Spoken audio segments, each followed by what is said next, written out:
what makes a real relationship in your, Mm-hmm. what makes it real to you, you know? Yeah, for me, my conflict with astrology texts, not with astrology itself, um, but with astrology texts, is that their relationship books seem to have historically focused on boy girl long-term monogamous relationships. So it's basically, first of all, you have to be straight. Second of all, you have to fall into the gender binary. You then have to already be in the middle of a long-term relationship in order to get the value from it. Right. And all of those things do not resonate for me personally in my personal life. And so I think that and I also see a lot of like talking about like family of origin, but from a very heterotypical place.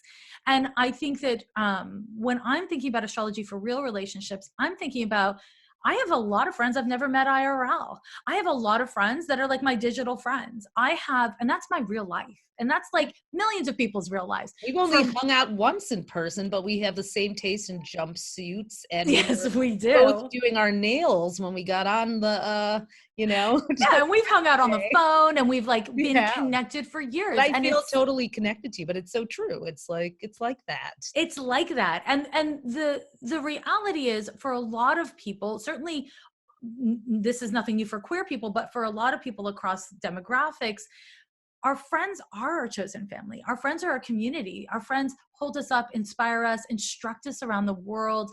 And I wanted to make sure to write about platonic love, because I think not only are our platonic relationships essential to our wellness, but also if your love life doesn't encompass the platonic side of your love, best of luck being happy long term. Right. And Right? Saturn's moving to Aquarius. Also, Jupiter is going to be in Aquarius at the end of the year. I feel like we're moving towards that restructure. I mean, like, it doesn't make Yeah. sense. Like, a lot of people are single now voluntarily as well, and just, or don't want to fit into that. And like, how do Yes. you create that, satisfy that need for community that's going to get ramped up even more with Aquarius energy coming? Absolutely. And let's not, forget that divorce when I was growing up was like very hard. It was very different. It was not socially accepted in the same way that it is now. I meet someone now and I'm like, oh, your parents are married? That's shocking. And that's partially because women have rights. It's partially because women can earn their own money and have the legal religious right and religious right to leave a relationship. Women aren't owned anymore. Mm. And that's new in human history, in Western society. That's actually quite fresh. And I think it's really important to acknowledge that, and to acknowledge that we live a lot longer, guys. We are not done. When I was growing up, I was like, oh my God, if you're in your 60s and you're an older person, it's like the end of days a little bit. Now it's like your 90s is a normal life expectancy. Yeah. And so, are you going to marry someone in your mid 20s and stay with them until your 90s? For most people, that's a really tricky ask. And so this is where our friends and our chosen communities and families become really essential. And I think, as you're saying, we are going to see that more and more.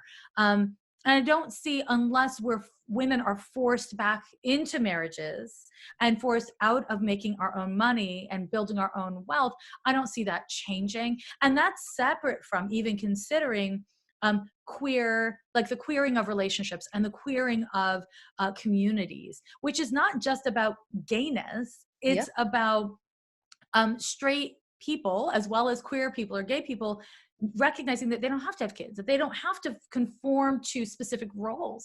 This isn't about gay straight. Or even monogamy, or, Yes. yeah. Yes. Exactly. It's not about gay straight. It is about questioning assumptions and questioning our kind of inherited roles and making choices that are authentic, and bringing our communities up as we do it. That's really what I'm interested in. So that's that part of the covered book. that in your book, and not only do you write about that, but guys, you want this book on your nightstand or coffee table and everywhere where relationships are happening in your life, because Jessica, I don't know how you did that. I'm like, you went through every planet and the signs and houses for all of those different relationship sort of, structures.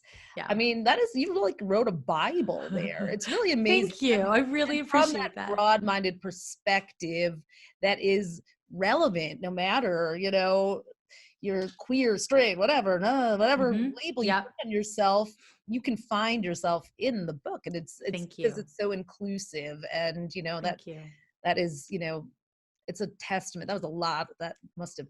That's a labor of love and It is a power. labor of love. Yeah. And, you know, when I was writing it, because like the second section is, it's like Netflix and chill. I didn't call it that in the book, Oh, but that's yeah. essentially what it is. It's like people who you're just hooking up with, who you're like, you're hot, but I don't want to date you. Or the early, like the beginning part of a relationship where you can't quite call them your like girlfriend or boyfriend or your partner. They're not your sweetheart yet, but you're like, will it be that? Like that to me is another real relationship. And Typically when people come for readings the most. exactly. It's why we turn to astrology. We Yeah. turn to astrology because we're like, what's going to happen?